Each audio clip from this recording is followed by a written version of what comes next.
नमस्कार बाळांनो, आज एकादशी पण आहे आणि मग एकादशीला साबुदाण्याचे फराळ, एकादशीच्या उपवासाला आणि ही साबुदाण्याची खिचडी बनवते. पुढे 2 दिवसावर शिवरात्र पण आली, तुम्ही करून बघा शिवरात्रीला साबुदाण्याची खिचडी.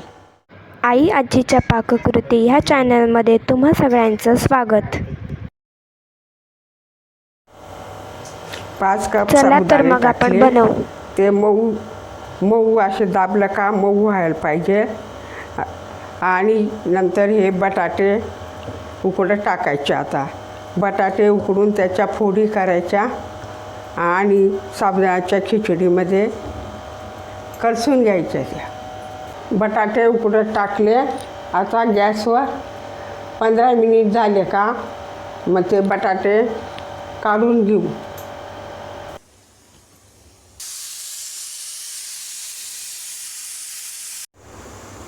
आता आपण साबुदाण्याची खिचडी बनवायसाठी हे शेंगदाणे भाजायला टाकले.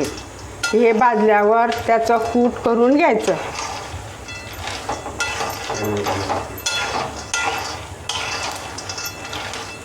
कूट करायचं. हे बटाटे उकडले. आता ते बटाट्याची साल काढून घ्यायची. आता साबुदाण्यासाठी आपण मिरच्या चिरून घेऊ आणि हिरव्या मिरचीचे साबुदाण्याची खिचडी आणि तोंडी लावायला लाल चटणी घालून बटाट्याची पण भाजी मी करणार आहे.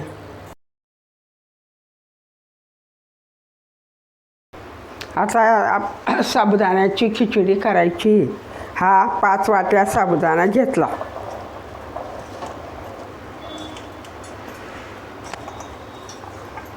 हा 5 वाट्या साबुदाणा घेतला. याच्यात आता 5 वाट्या शेंगदाण्याचं कूट टाकायचं. जाडसर शेंगदाण्याचं कूट राहिलं का मग छान साबुदाणा येतो. हे 5 वाट्या आता हे शेंगदाण्याचं कूट टाकते मी.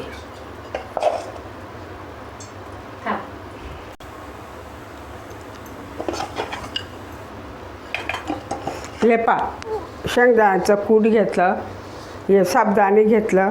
आता हे चांगले असं कालून घ्यायचं.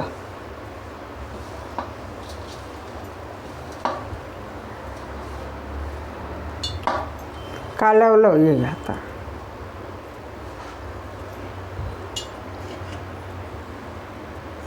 आता ही मिरच्या टाकल्या.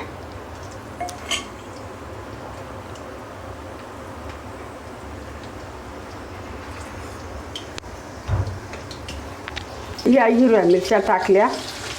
थोडंसं मिरच्या तिखट असल्यामुळे थोडं मीठ टाकते त्याच्यात, म्हणजे तिखट कमी होतं. आता या साबुदाण्यामध्ये हे मीठ टाकते. आता हे मिश्रण कालून घेते. हिरव्या मिरचीचा साबुदाणा.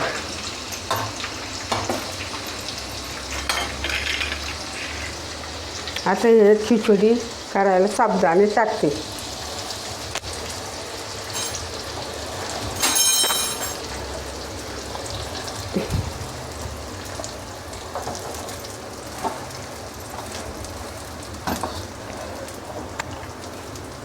हे साबुदाणे टाकले.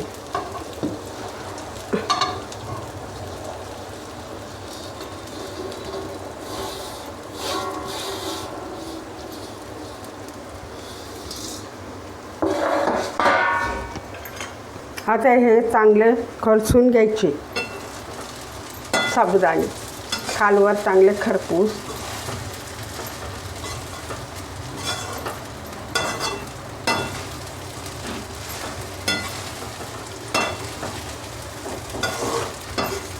हे चांगले खालवर करायचे.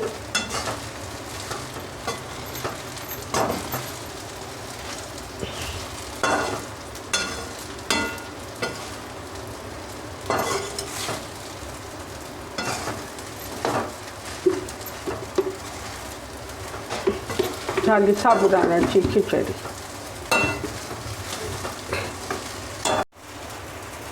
हे चांगले आता कलसून झाले. आता थोडं वाफ यायला झाकण झाकून देते.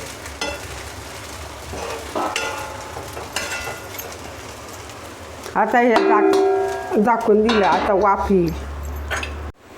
झाली आता खिचडी तयार.